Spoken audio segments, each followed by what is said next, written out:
Dr. Thiel, prior to his murder, Charlie Kirk wrote a book titled Stop in the Name of God. Could you tell us a little more about that book?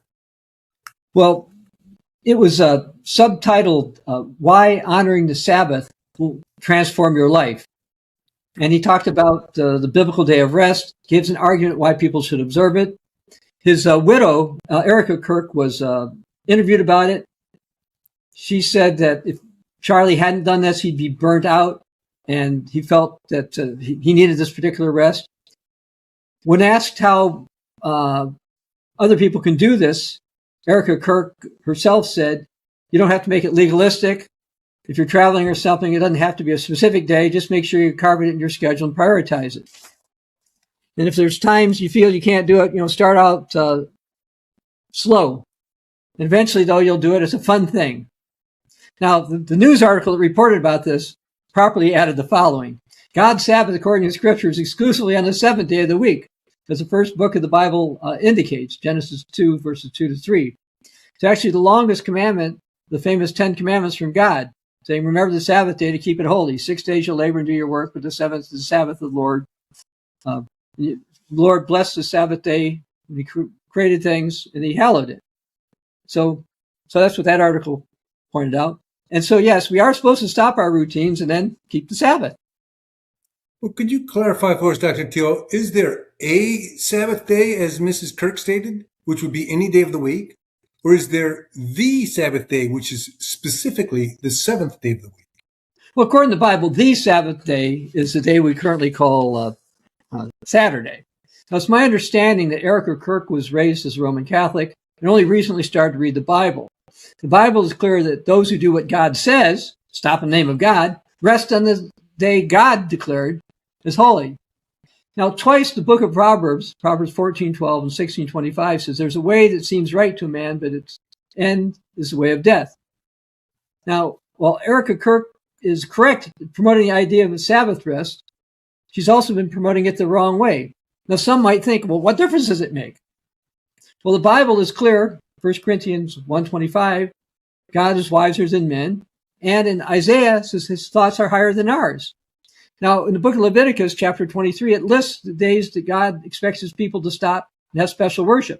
He lists the exact days. Now, toward the end of the 2nd century, there was a Roman bishop named Victor. He insisted on changing the date of Passover, by the way, to Sunday. Yet the faithful Bishop Polycrates of Ephesus said, quote, we observe the exact day, neither adding nor taking away from what the Bible commands. And he said it was also kept by the original apostles, quote, according to the gospel. That was the right day, which is part of the right way for Christians.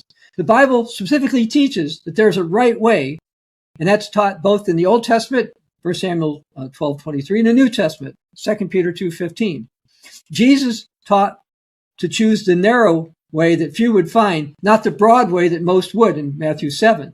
The Sabbath is on Saturday, and that's an example of it. So, did Charlie Kirk also promote a Sabbath day, any day of the week, or did he promote the Sabbath day, the seventh day of the week? Well, I watched a couple of videos for it, and he said that he rested from sunset Friday to sunset Saturday, and he called it the Jewish Sabbath. And he asserted that young people would be less depressed, anxious, and better off if they kept the Sabbath. He said it's while the least promoted of the 10 Commandments, it's what you should do if you're going to do what God says, and it's good for your family and your parents and all those kind of things. Charlie Kirk taught that his life and the lives of others are better off keeping the Sabbath.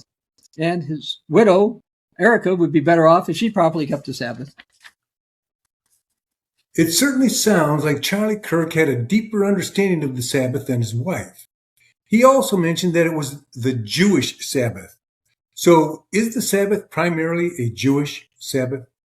No, God made the Sabbath in Genesis 2. That's about 2,000 years before there were any Jews. And the reality is that Sabbath has been kept by faithful Christians throughout the entire church age. So the New Testament shows that Jesus and the apostles kept it. And I've got, let's see, how many translations here that I was going to mention. There's something like 20 different translations of the Bible that tell us that we're supposed to keep the Sabbath. For example, the NIV, Hebrews 4:9, after talking about the seventh day, said there remains then a Sabbath rest to the people of God. You can see the same thing in Young's Literal Translation, Berean Literal Bible, the New Literal Standard Bible, the original Douay-Rheims, the New Jerusalem Bible. So one reason a lot of people in the United States don't know it is that the King James, New King James, mistranslated it. But if you look at the actual Hebrew, the book of Hebrews is clear that the commandment to keep the seventh-day Sabbath is in the New Testament. It also shows that those who will not observe it because of their disobedience argue otherwise. And Paul said he didn't want to be disobedient, so that's why he observed it.